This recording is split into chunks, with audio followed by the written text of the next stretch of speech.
Responding to trauma. Most people, if not everyone, go through some element of trauma in their life. Most of it is possibly when we are born, when we are children, and we don't always remember much of the trauma. Not cognitively, but our body does remember it. And then there's trauma that we do remember. We know things as we become older. What does Torah have to say, and how do we guide people through trauma? The first trauma we find recorded, that I have read, I guess, is the story of Adam and Eve. That supposedly they're in a Garden of Eden. They're in a place where they're happy, everything is fine, everything's comfortable, and suddenly they're thrown out of their home, out of the place they know, into a world that they're not ready for, a world they do not comprehend, a world that makes no sense to them. Actually, it was so bad that according to Jewish tradition, they separated from each other for 120 years before they started getting over it. I don't know if we have that time to figure things out, but that was the first case. And then they have one son, Cain and Abel, one kills the other one. Another issue. So from the beginning of time, mankind has had to deal with very deep emotional stress and issues. And it becomes part of the gene pool that we have. And the way people react is often by killing other people, by wanting what other people have, by taking over things. It's often looking for something outside themselves to complete what they're lacking inside. And a lot of times people don't even realize that that is what they're doing. It just becomes as a natural and accepted thing in society. That's the way things are done.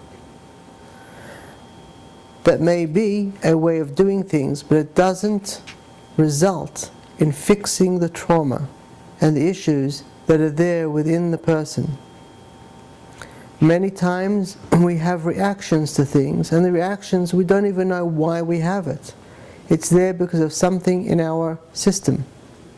Physically, emotionally, psychologically, or even spiritually. Whether it's a past life issue or somewhere in this life, in the past, it's something that needs to be fixed in its source to fix whatever goes on. In order to fix something, there are two ways. Sometimes it happens on its own, and sometimes we need to do something. Those that happen on its own, that's great. We are dealing with how we can do something about it. Some things seem to be a simple physical thing or a spiritual issue, and we deal with it that way. But essentially it's more than that. What the story of Adam and Eve tells us has many elements, and one of them is the following. When everything was at peace, when everything was calm, when everything was together, when everything was healthy and there were no issues, that's when they were connected with creation and the Creator. That's when all the animals and birds, everything was peaceful together because everyone knew their place. Everyone was open to their soul. And the physical was part of who they are. The physical was not their main component, nor was the spiritual. They were just who they are, living together simply and peacefully. That became disrupted. So in other words, if we want to fix our trauma, we have to go back to a space within ourselves that's whole, with all creation, with the Creator and with ourselves, beyond the turmoil of what society has taught us to think and feel and how to deal with it and how society reacts. We need to look at ourselves, because very often the way we as an individual need to deal with it is not the way everyone tells us how to deal with it. Because it's not the issue that people see, it's something much more internal.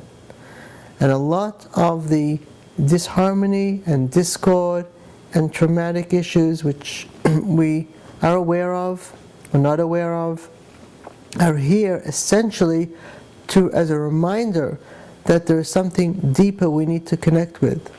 So next time you look at something happening and look at how you or society deals with it, stop for a moment. Look beyond it. When you look beyond it, you will see there is another world. There is something deeper. And when you deal with that, many other issues will fall into place for you. Whether the issue that brought it out will be fixed or not is not relevant.